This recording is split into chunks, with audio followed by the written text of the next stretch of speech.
Welcome back to the Weekly News Roundup. I hope you are all having a wonderful, wonderful weekend. And on this Friday, we're going to have a look at the crazy things that happened in the news this week. We have just a couple articles in each category today, so it might be a little bit of a shorter video. We have a couple from privacy, a couple from security, some AI news, business, and Sillyville. And do not forget to stick around on the alt tech platforms and have a look at band news.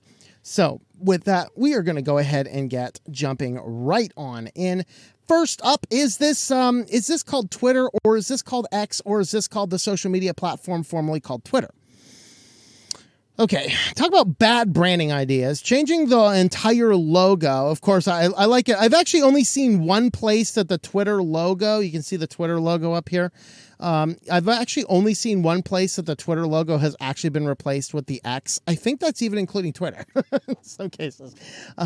Not really, but the bad branding idea, but whatever. Now, of course, everyone is wanting to have the verification type stuff. And of course, this is just one more nonsense where you're having to tie a real name to the internet. Now, those old fogies like me with my graying beard here, remember that time when the internet first started out and everyone's sitting here going, do not put your real name on the internet. And that was sage advice. And I got news for you. It's still sage advice today, okay? So if you happen to want one of those cutesy little check marks to demonstrate that you really are a clog in the wheel of sheer insanity, then you have to verify yourself. Now, in order to verify yourself on Twitter, you are going to be required to take a selfie, and you're going to selfie with your selfie paper, and that would be your ID. So they are going to want you to have your government ID ready, and they're going to have you do a selfie and then a selfie with your ID itself.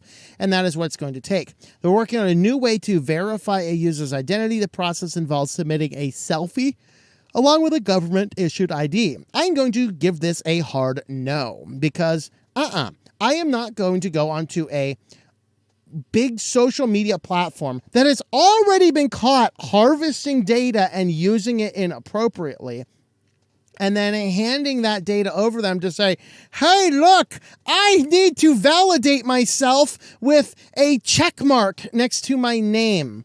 And so the new system was discovered by app researcher Nima Awaji, who shared a screenshot of the ID verification process. It takes about 5 minutes to complete, according to X, but requires submitting photos of your government-issued ID while taking a selfie. No! You're just asking for somebody to steal your identity. What are they doing? Selling those identities to people just a little south of El Paso? I mean, I don't know what's going on. I'm not sure Musk is necessarily. We'll kind of get into that in... I'm not sure. I think that might actually be the band news. So I don't know if it's going to be on this video or not. We'll see. But X keeps working on the ID verification. You should upload a photo of your ID and take a live selfie. No. Okay. I will remind you, this is the company that forced you to use a phone number. And if you use an email address, it would let you create the account, and then it would lock you out until you verified with a phone number. And then it's like the phone number is for your security. And then they were caught and sued and lost and settled that suit because they were inappropriately using the phone numbers. It wasn't just to validate your account or for your security. They were selling it for advertising revenue. Wonderful. And so I'm just not going to be handing this stuff over. So your ID verification will take about 5 minutes. You will need prepare a government-issued ID, check if your device's camera is uncovered and working, and be prepared to take a selfie and photos of your ID. Now, the little text there you probably can't read next to the little check mark. Now, there is a learn more. Obviously, I can't see what's behind that learn more.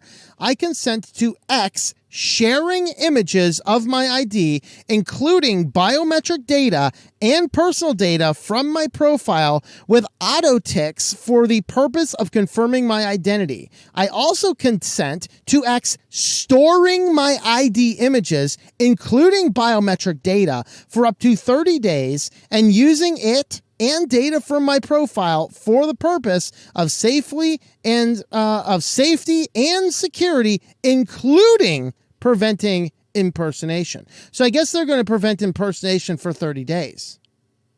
No.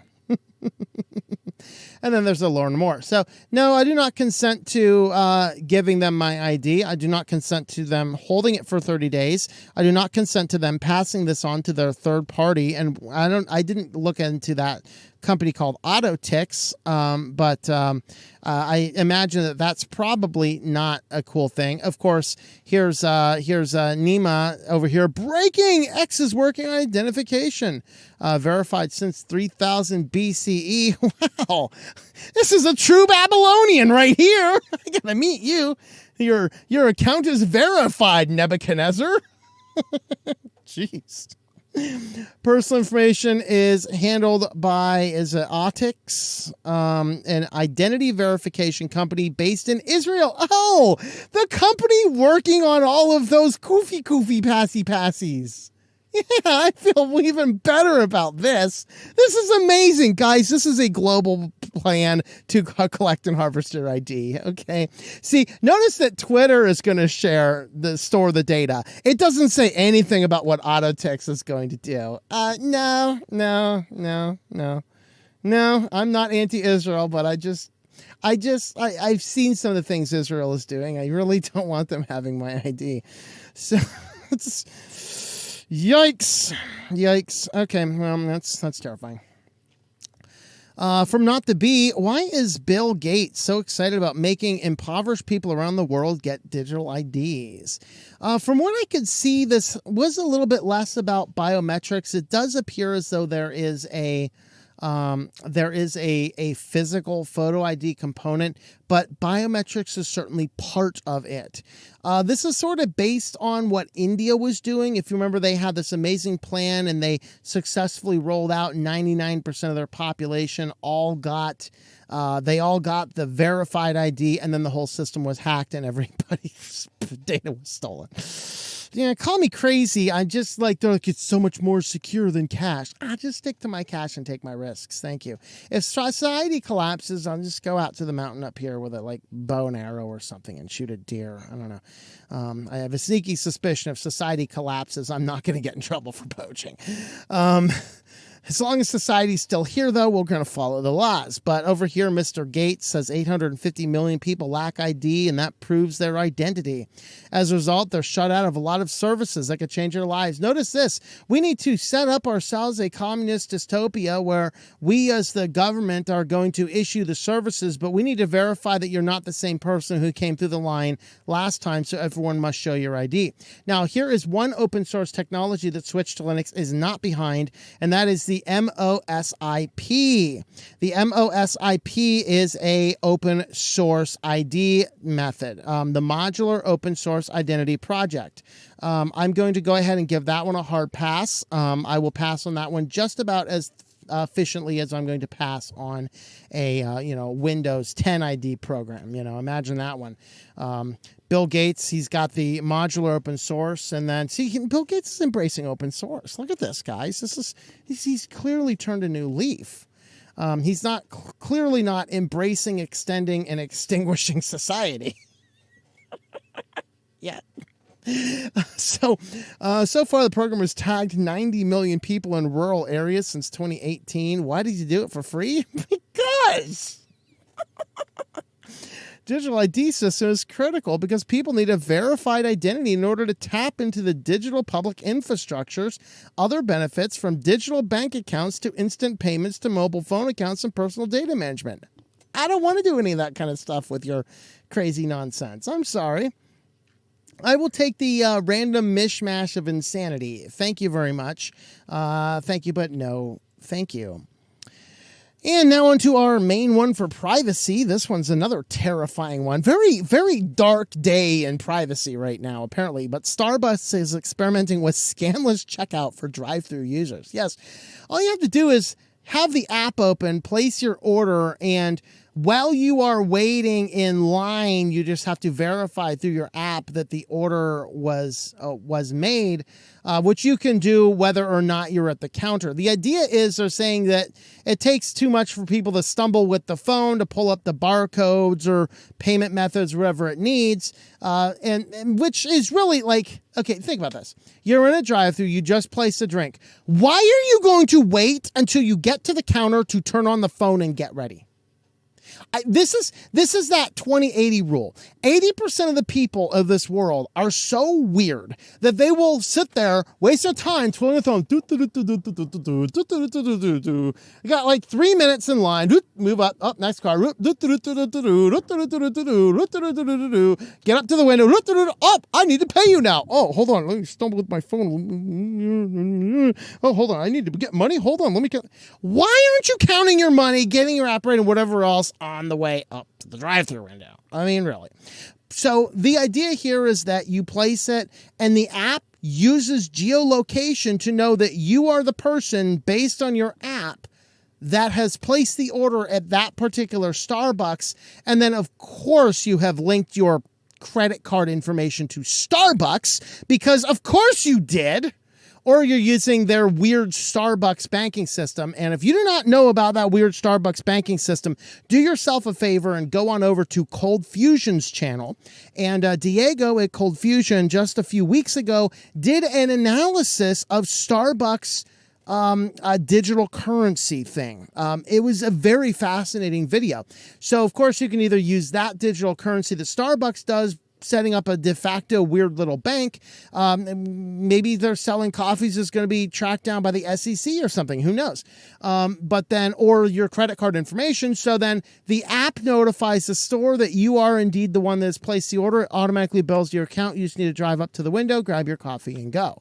Now, the only thing Starbucks did not mention is, are they actually going to make it so that the people making the drinks can make the drinks efficient enough to actually be ready to hand it up in time for them to get out? Because it's like, you go to Starbucks, I place an order, and even if it's not a complicated order, like a common run-of-the-mill, give me a white chocolate mocha. Okay, common run-of-the-mill, nothing special. I'm not asking for some tall caramel macchiato with soy milk and half calf and 3 pumps of this and 3 pumps. I'm just like a regular off the menu white chocolate mocha. Okay.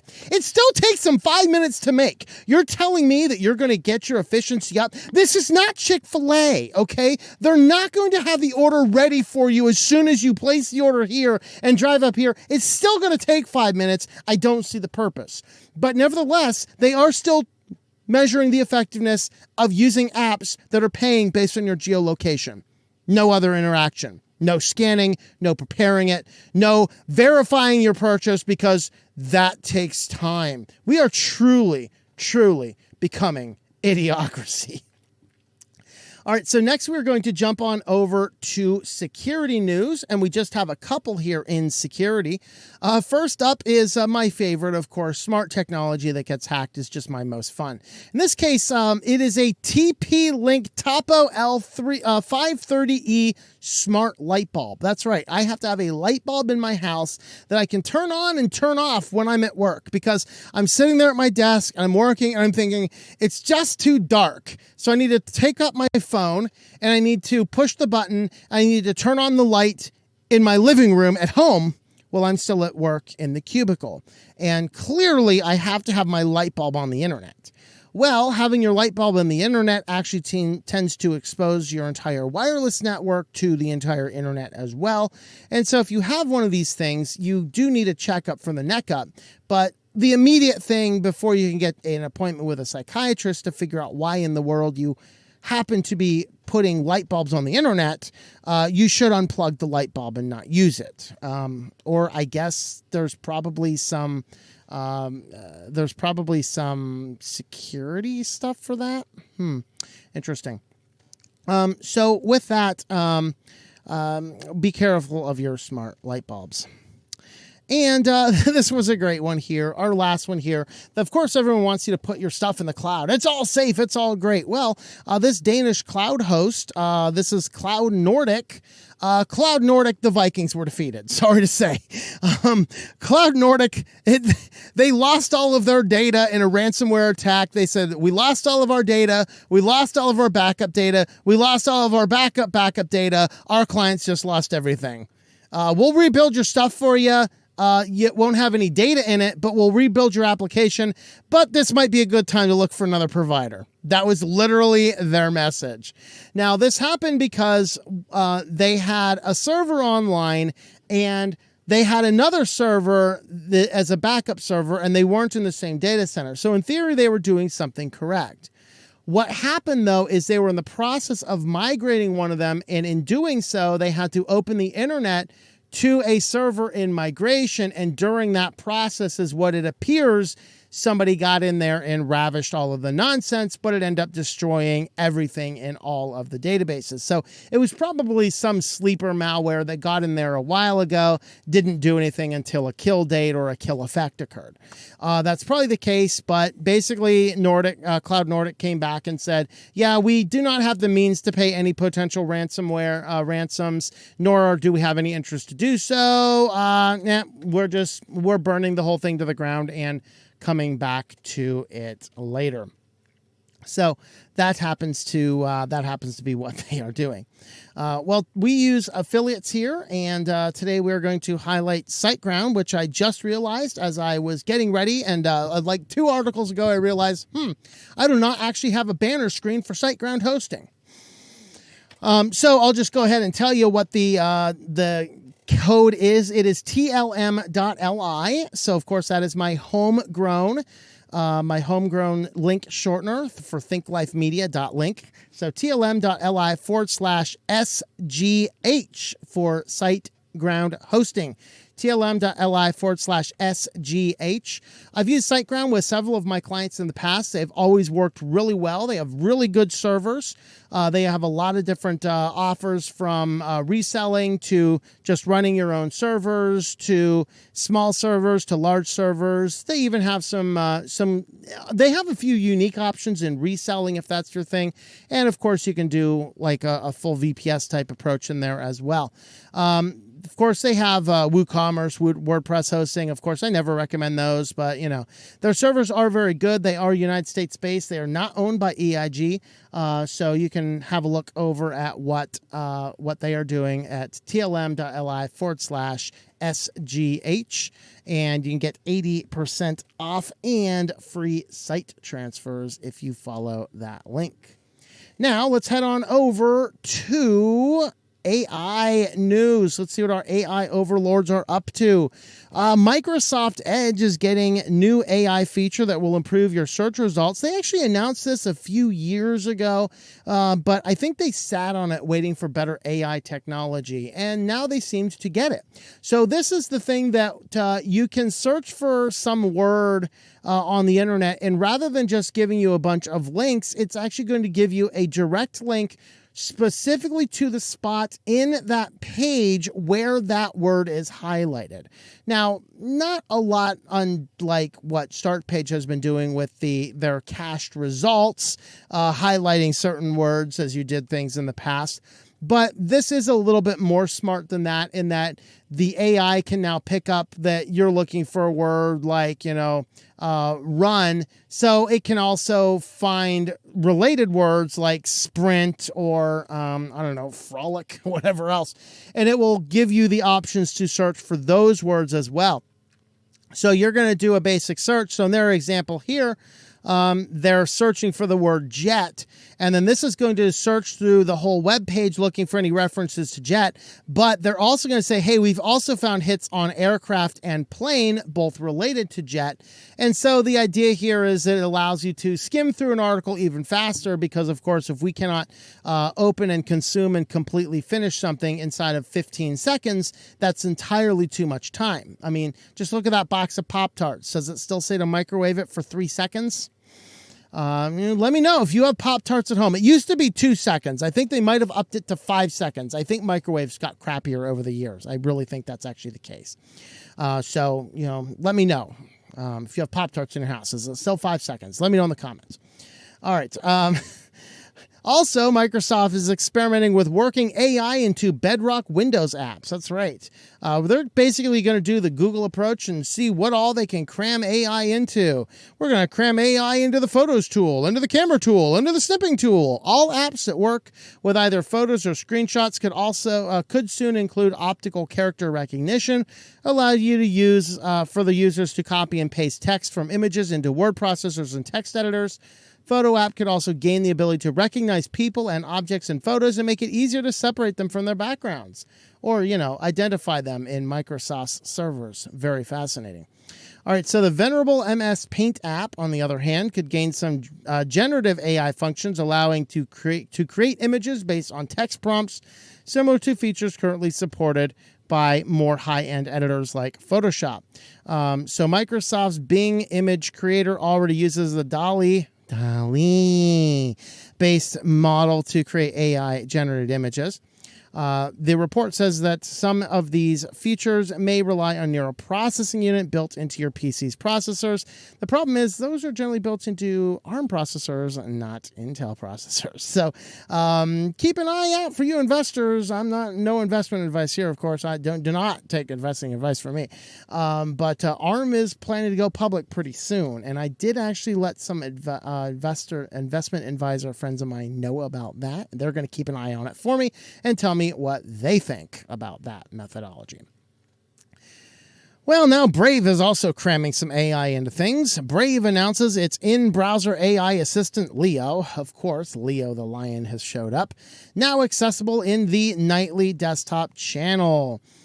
This is basically the same thing that Bing has been doing with ChatGPT inside the Bing bot and with Google has been doing in Bard, basically meaning it's degenerating the internet to total idiocracy. We can't possibly do a search result and find 35 or 45 articles and sift through them and read them and understand them and make our decision. Nope. We have to do some little prompt and have the thing spit out 3 sentences based on 2 of the articles selected allegedly at random, but there might be some payments in the middle.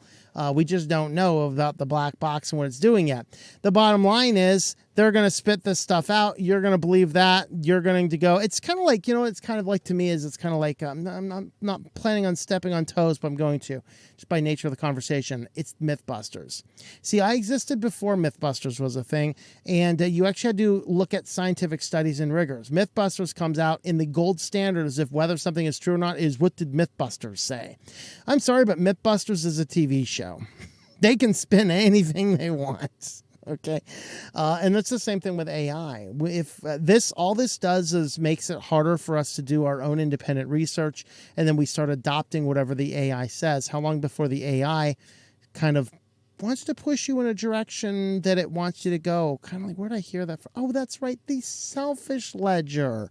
Remember phase 1 to get you addicted to the topic to learn a little bit about you. Phase 2 was to harvest the information about you that you didn't willingly give it, that it needs to know about you. And then phase 3, use all the information it has about you to direct you to the goals that it would like you to do. That is a psychological experiment. So I am not all about this, but hey, it's there. And finally, this is, we're not going to cover a lot of this article, just some information here. It's a long read, and it's a really good read. It is an opinion piece, but it is more about AI is not a one-time bomb like the Oppenheimer atomic bomb. It is a slow burn of devastation. It is not a car crash in your life. It is a cancer in your life. It slowly takes over. It slowly does its damage. It avoids detection early. And once you figure out the danger you're in, it is too late to do anything about it. And that is really what AI does. It's going to start with some simple tasks. It's going to move into some jobs.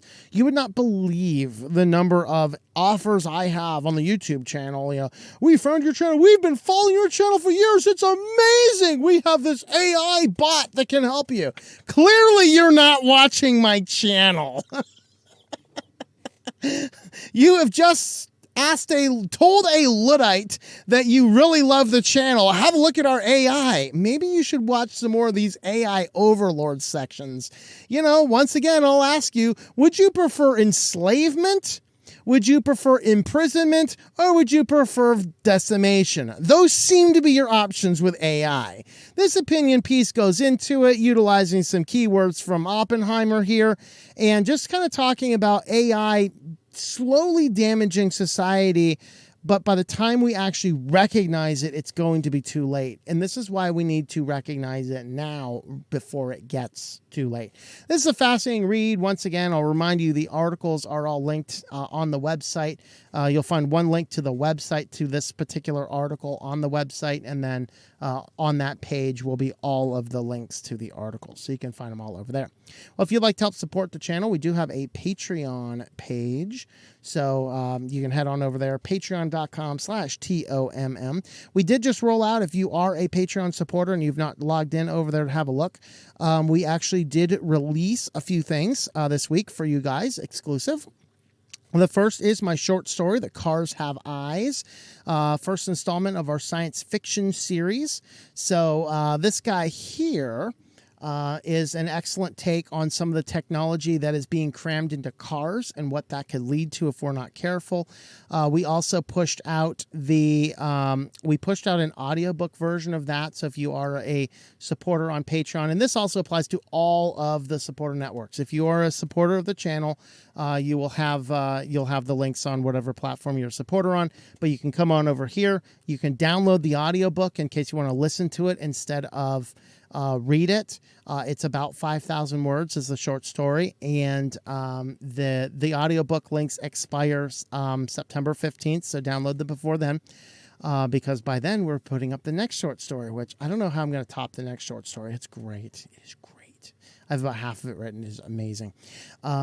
But we also have an exclusive video on this book, talking about the technology and the real technologies that have on it. So you can go ahead and have a look at the posts over there. Patreon.com/TOMM if you'd like to join us on over there, help support the channel. With that, let's head on over to business news. First up in business, Chrome, they're moving beyond, hey, this thing stopped working, to we're pulling this crap out of your browser now. But I like it. Tough.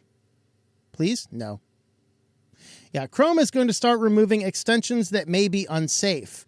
Retroactive removals are finally on the way for malicious Chrome browser extensions. This is a thing where I can completely understand if an extension is found to be malicious, like, you know, it's come from the Google Play Store, so therefore it's probably malicious more often than not. Okay. That being said, so it is good if somebody's not aware of an issue, doesn't do their updates as much. If something is legitimately malicious and they pull a legitimately malicious extension off, I'm probably okay with that. But just the fact that, yeah, they're going to pull things out of your system, in principle, no. I would like to see a very strong warning, maybe an annoying pop-up every time, or at least an annoying pop-up every 3 times or whatever else I open the thing. But the reality is, no, I do not really want them pulling it off, although I can understand why they are, and I'm not horribly mad at them over it. Previously, if you've installed an extension that was subsequently unpublished by the developer or removed by Google. Now, I guess that's the problem. If it's simply unpublished by the developer, they should not take it off. If it is removed by Google explicitly because there's malware, I can completely get behind removing it. If, for example, an extension was some sort of data stealer, it would simply continue to steal your data, assuming the infrastructure it sent data to had not been shut down.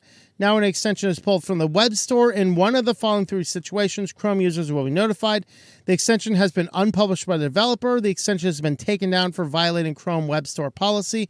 The item was marked as malware. Option B, the item was talked about on a Switch to Linux stream.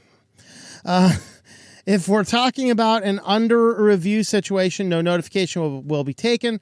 For example, if a developer is notified they may have potentially violated one of the policies and has been given time to address it or appeal the issue, a notification will not be triggered. Violations themselves can result in a wide range of possible outcomes, from immediate suspensions and permanent disabling of extensions to warnings and re-enablement if the violation is addressed to Google's satisfaction. It'd be really bad if your knees were broken. But I guess in their new methodology, they're just going to start taking stuff down because they're like, we got all the power. What are you going to do? Use something else? We have taken over the web. All right, so there's that. That's exciting news. Netflix is planning to give away the DVDs as the service shuts down. So if you are still using Netflix, first and foremost, shame on you. But if you are still paying Netflix and you have that DVD rental part as part of your deal, go ahead and order as many DVDs as you want right now because they're not taking them back. They're like, literally, no. Seriously, you can keep them after September 29th. No. Seriously, we don't want them back. No. Please do not send them back. Okay. That's kind of what they're doing. So, any DVDs that you have after September 29th, they're going to be like, don't even bother sending them back. We don't want them. Keep them or throw them out. And then, of course, hey, here's your chance to get 10 more movies on the list as well. So those of us that are building our own Jellyfin servers, and I have a full tutorial about how to do that. If you're building your own Jellyfin servers and looking for some movies, this might be a great time for you to pick up some free DVDs. So go ahead and have a look. Of course, I would not create a Netflix account explicitly for that purpose, but if you still have one, go ahead, get your 10 free DVDs, and then, for Lord's sake, shut that service down. Stop paying that company. They're crazy. All right, 3D printers started printing without consent. This is because this particular 3D printer model, this is Bamboo Labs, their printers are literally connected to the cloud and do not work unless you connect them to the cloud. The problem is their cloud infrastructure shut down, and so the printers got all confused. And then when the cloud turned back on, anything that was in there, it just started printing again. And if it was printing on top of something else, well, I guess it just ruined your print and started printing on top of whatever else was there. And if something else was obstructing the thing, well, you probably had either a broken machine or a fire bust out in your house, because these are notorious for catching a flame. And so because these things are perpetually connected to a cloud, and then the cloud server went down, it started messing things up, breaking machines, causing all sorts of funny damage. Now, in the update to the article, Bamboo Labs said they are going to help replace any of the devices that were damaged as a result of this. So that's good news. But for Lord's sake, why in the world do we need to have this thing on a cloud server? All right. What are you going to do? You're sitting there at work. Oh, I gotta run my device. And you got to pick up your phone and find your device on your phone and print it from work. Why? You know, you should start monitoring things anyway. This is a machine that's running that gets hot and can cause fires.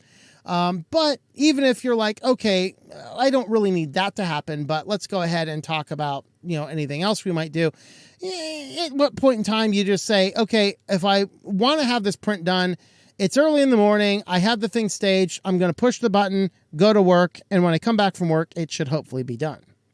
The thing does not need to be on the cloud. And this is a dangerous example of what happens when things are reliant on the cloud to work, and the cloud just triggers something weird and the machine just starts malfunctioning, gets damaged, or whatever else. Good news is people are going to get their machines fixed, but there's that. And on to our last article. I started seeing articles about this all over the place, so I wanted to address it. You might know more about it than I do. You might have heard about it floating around. It's called Tiny 10. It's a streamlined Windows 10 OS. It could be your best bet for bringing an old PC back for life. I'm going to fact check that. False. Linux would be your best choice for bringing an old PC back to life. Tiny 10 is basically a streamlined PC. Somebody had taken Windows 10, made some custom modifications, and released it.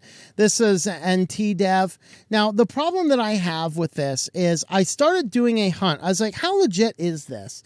So I started doing a hunt around it. The only thing I can find about this, we have a Twitter post.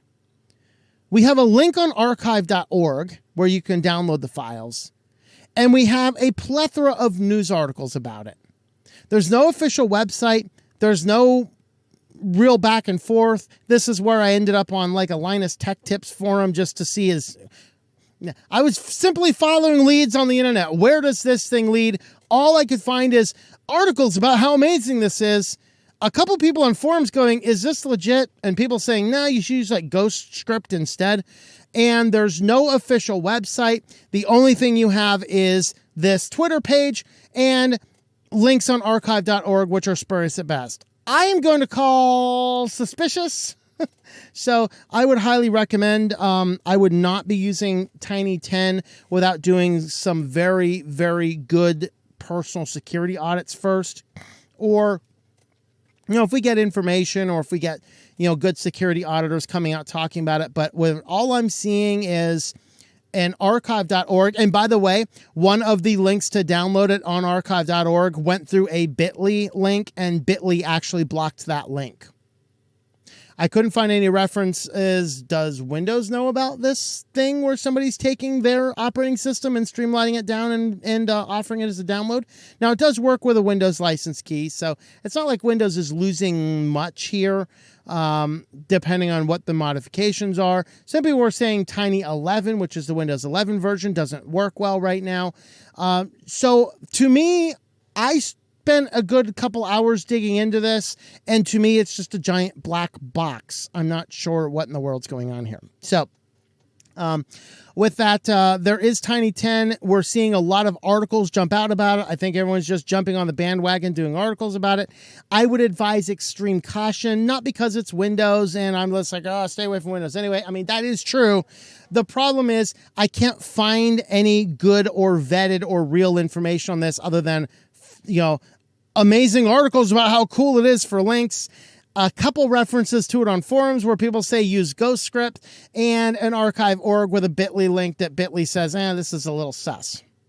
So that's my thoughts, but let me know any experience or knowledge or any real information about Tiny 10 in the comments down below. Maybe I just missed it in my research, but I truly did look into this, and I was just met with blocking and suspicion at every turn. Well, for our affiliate today, we are highlighting Linode. Technically, it's now Akamai Technologies. I definitely need to update my art on this one. We'll do that when I take a little bit of a channel break here in a few weeks and work on some back-end assets. Sounds great to me. But anyway, the link is still good, tlm.li/Linode. And you can get $100 in free credit. This is an amazing platform. You can use it for basic web hosting. You can also use it for a Nextcloud instance. You can use it for Jitsi servers, your own private VPNs, your own just cold storage buckets, your own private backup servers, all sorts of fun stuff. And so with this, Linode or Akamai is a good service. You should certainly look into that in the event you need anything related on cloud technologies or anything like that, or website hosting, just any type of general stuff. tlm.li/Linode. That will get you $100 in credit, good for 60 days. And with that, we are going to head right on over to Sillyville. This first one is... Oftentimes we'll throw in one that's not necessarily related to tech, and this is our one because it's just so amazing because, porch pirating is a thing. Well, this guy is the Jack Sparrow of porch pirates. He just stole the neighbor's porch. Yes. Apparently it is a felony charge for stealing the neighbor's porch. Who would have thunk it? Maybe it's just because the porch is expensive. So this is in Georgia, is it Arnco man accused of being a porch pirate, literally stealing a porch from a neighbor's front yard. Robin Swanger is facing a felony charge. Investigators say it happened on Clement Harris Road in Arnco. Although the property from which the porch was stolen has the appearance of being abandoned, the owner says the stuff on it was not up for grabs. For one thing, there were no trespassing signs up, and investigators say Swagger blew past them when he helped himself to a wooden porch left on the property when the home was taken away. Okay, so the house was gone, the porch was there. Great. It's a full 8x10 porch. It would be what goes on and is an hour for entry and exit. Is that a typo in the article? Said the investigators. Anyway, porch pirate is usually for stealing packages, blah, blah, blah. Guy's basically charged for a felony. Of course, this, let's see. You can kind of see his picture there. I don't want that to play, but you can kind of see what his picture looks like there. He does kind of look like a guy who'd steal an abandoned porch off an abandoned property in Georgia. I don't know. That's my thought. Well, from here, we got to get into the silly tech stuff. This is great. Paramedics in Chicago area working for an ambulance company had the cost of red light ticket cameras deducted from their paychecks.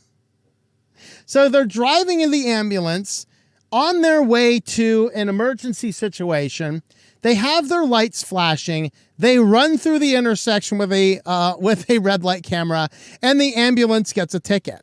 So, of course, the company, because the governments don't own these red light cameras, a company does. And this in and of itself is a huge problem because, a cop writes you a ticket. Sure, you might pay a couple $100. These traffic tickets are oftentimes thousands of dollars.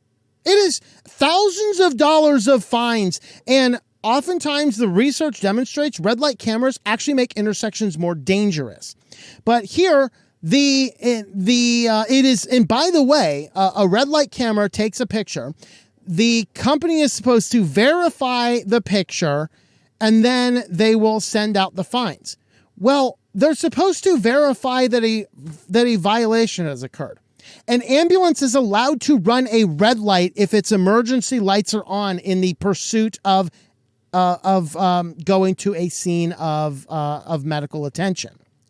It is not a violation of the rule. So the red light ticket camera should not be issuing any citations at all. They're like, oh, look at the picture. Oh, it is an ambulance with its lights on the way to a scene, an event that they need to get to fast.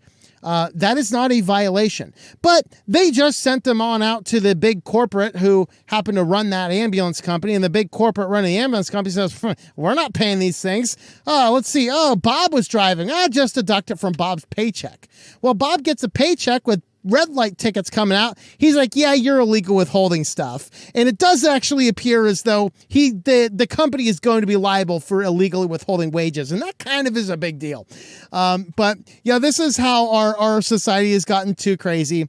So class action lawsuit for wage theft filed in Cook County Court. The plaintiffs say that they're contesting the tickets which were incurred during emergency calls running with lights and sirens. The company charged the costs of the moving violations against the employee's pay without their consent. These are paramedics, EMTs. These are the people who are engaging in life-saving work, the attorney said. We know that ambulances need to sometimes move a little faster than the rate of traffic, so it's not something that should come to as a surprise. It does seem as though the company just didn't want to be bothered to appeal those tickets, or they just didn't want to pay for it themselves. So, oh boy. Yeah. So we'll see what's going to go on with that. Newsflash, the company's probably going to be in serious violations, and they're probably going to be paying out a lot more money than the amount that they originally deducted. And then they're going to be paying fines to the state for illegally withholding wages. Wage theft is a pretty big deal. And then federal charges might get involved depending on how big the company is. Did they cross county lines, state line? Good questions here.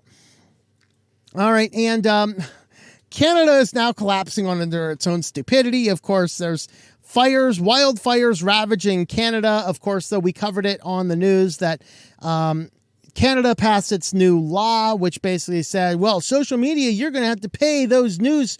Okay, think of how stupid this law is, by the way. Social media, you're going to have to pay the news sites for them having their articles on your platform. Where people do click on the link to, that social media is the biggest driver of traffic.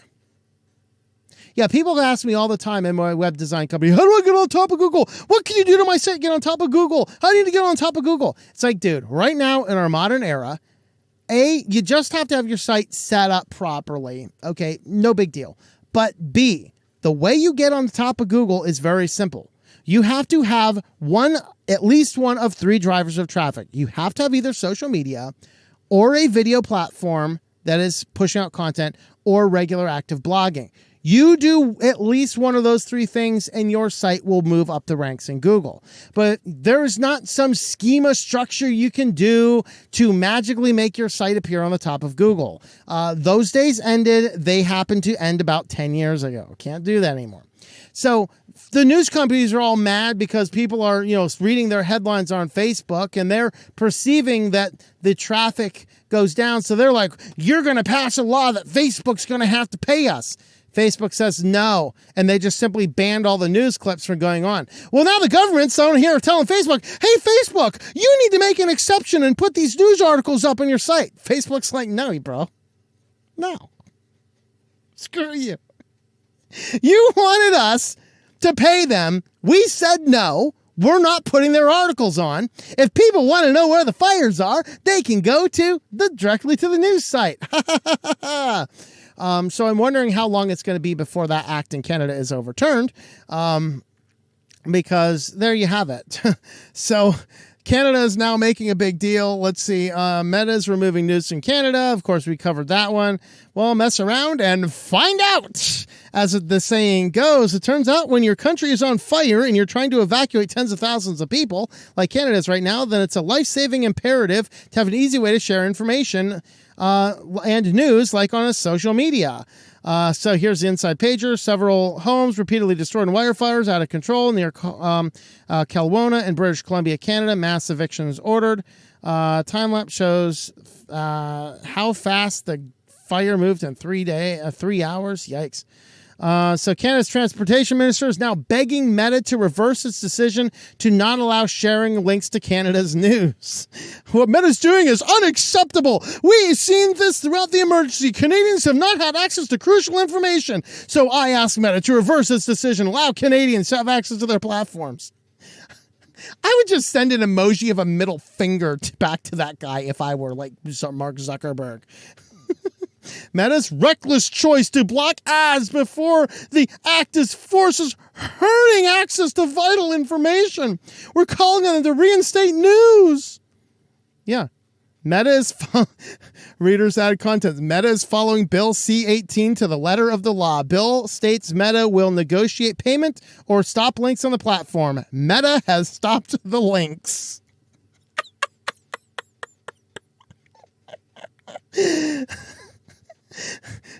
So, Canada, we warned you this was coming. You can't have everything, you morons. Oh, I have not had an article that silly in Sillyville in a long time. If you want to help support the channel, we do have a locals page.